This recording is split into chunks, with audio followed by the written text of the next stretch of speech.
Hello and welcome back to the channel. In this video, we're going to be covering some upcoming projects, but before we do, let's go ahead and hop over into Dune Analytics and kind of check out what's going on with OpenSea volume. So recently, over the past few days, with the launch of Moonbirds from the Proof Collective, we've seen a massive spike in volume, going from basically $66 to $70 million average volume days up to 177 million, now averaging around 150-160 million in daily average volume, which is absolutely insane. And if we head over into the stats on Moonbird, we can see that a lot of that volume is actually from Moonbirds alone. Nearly 86,000 Ethereum in volume traded, which is about $260 million in volume traded. So absolutely insane. Where are we seeing all this volume coming from? Is it new people entering the market? I wouldn't say that's necessarily the case. I think what is happening is a lot of people, including myself, and just in the other chats I've seen, including like Azuki, people talking about selling a lot of stuff that's been sitting in their wallet to make room and make money to buy up into these other collections, such as Moonbirds,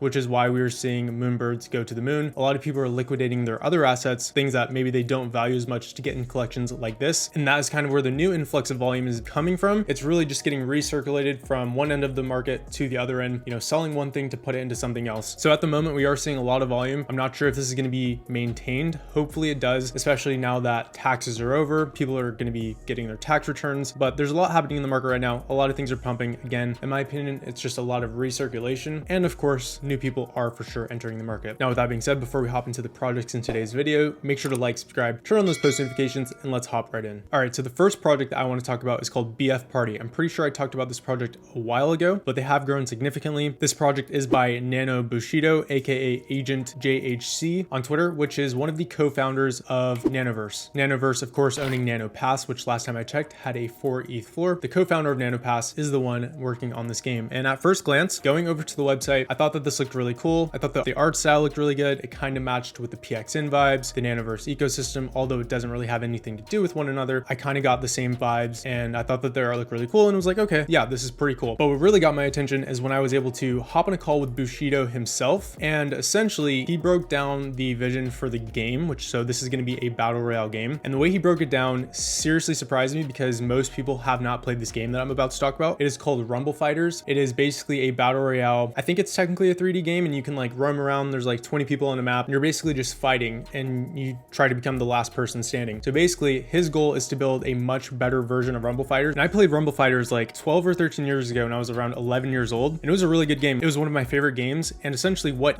Bushido is trying to do, and what they are going to do with BF Party, is they're going to build this style of game, which you can go on their website right now and play kind of their demo. And I think this gives you an idea of the functions and the gameplay mechanics of how the game is going to be. So it's like 3D, you can move around AWSD. All the NFTs that you mint with this project, they're going to be these characters. And yes, I'm really playing this with one hand right now. I know, I'm a legend, I'm a pro. That's the inner gamer in me. Anyways, you're going to be able to play with your actual NFTs as characters. They're going to be the characters that you fight with in the game. Whatever NFT you get, you're going to be able to put directly in the game, and it's going to be a battle royale. So just going to finish this game. Why not?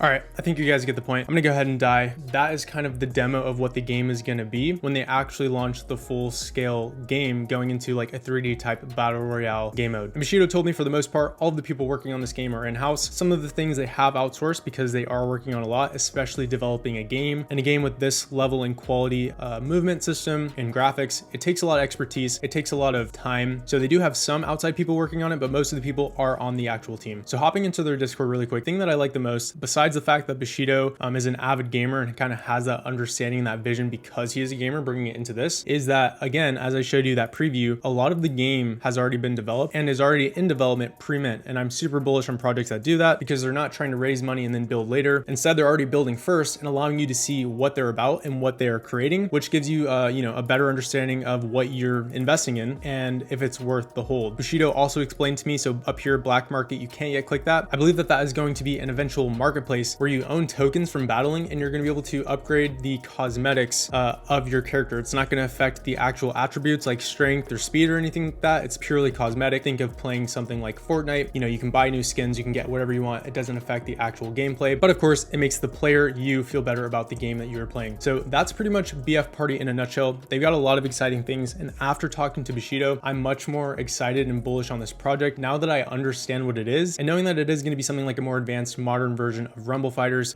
with the Bushido BF Party twist. So this could be really awesome. This would be one of the first of its kind if they are able to pull this off. And this is a game that I would definitely play because, like I said, I played a similar game before and I absolutely loved it because it's one of those games where anyone can hop in. You can have fun with your friends. You know, you don't have to grind for hours and hours every single day. You kind of hop in, just battle, and then you can get more skill based if you want and take it more seriously that way. It is by Bushido, the co-founder of Nanoverse, so he does have a lot of experience and social standing in the space. I would definitely give them a follow on Twitter, turn on those post notifications so that you can hop on the Discord, and let's go ahead and hop into the next project. So the next project that I want to talk about really quick is called Esion Club. I just found this one about a week ago. The art style looks really good. Obviously it is another anime project, but I do think that the art looks really good. I don't know too much about this. They do have a Discord open. I don't yet think that they have a website. They only have 36,000 so far, but I would expect this project to do some serious numbers and blow up soon. They only have 18 tweets and their first tweet was on April 13th. So only about 7 or 8 days ago. They have these really cool graphics and you can kind of see the art style. I think that this one is actually a different project, but that's about it for Esion. It just looks really good. I would keep this one on your radar, maybe turn on those post notifications, and let's go ahead and jump into the next project. The next project I quickly want to talk about is called Renga. So this project is both connected to and part of this other collection called Art of Seasons, which really pains me to see because a lot of us minted a bunch of these Art of Seasons for like 0.08 ETH, and then we sold them around 0.2, and these have absolutely skyrocketed after they announced that anyone who owns an Art of Season will automatically get whitelisted to Renga. And really quickly, if you're wondering what this user interface is that has been integrated onto my OpenSea that's displaying all this information and rankings, they're Azeroth's official partner for OpenSea tool called Flava Tools. Now, why does this matter with Renga? Well, considering how much demand that this project has, 4.6k ETH in volume traded, a 1.35 ETH floor price. The art on this looks very similar. It is from the same artist, Dirty Robot. So considering how well Art of Seasons is doing, if you can manage to get on a whitelist spot on something like this is probably going to do really well just based off Art of Seasons. Now, of course, I can't say for sure it's going to do well, but this is something that you should definitely just keep an eye on. And what it kind of seems like is what Art of Seasons is doing right now is kind of like what Mood Rollers was doing back for Invisible Friends, where the floor was like 0.1, and then after they announced that if you owned a certain amount, you're going to get auto whitelisted for Invisible Friends, the floor shot up to like 3 ETH. So that kind of looks like what Art of Seasons is going to do for Renga. Just something to keep in mind. I would definitely give these guys a follow. I think that the artwork does look really good. It's quite unique, especially since it is the same artist from Art of Seasons. You can go into this collection and kind of get a feel for what the style of art is going to be. Now, the last project I want to talk about is called BoardGamers NFT on Twitter. This one looks pretty interesting. I don't know too much. I did have a brief conversation with the team. They basically said that they are board gamers. They're trying to make an integrative game where you're actually going to be able to go on a browser and like actually play the game, kind of like I showed with BF Party. But essentially, these are going to be a Genesis collection. I personally think that the art looks quite good. It's simple, yet it catches the eye. This is a collection that is relatively new. They've got about 39 tweets. The first tweet was March 13th, and it did quite well. That's more or less all I know about this collection. So definitely check these guys out, follow them on Twitter, and turn on those post notifications so that you can get into their private Discord and potentially get a whitelist spot if it's something that you're interested in. So that is going to be it for this video. Hopefully you found some new projects, something you like. Make sure to like, subscribe, turn on those post notifications. I will catch you guys in the next video. Peace out.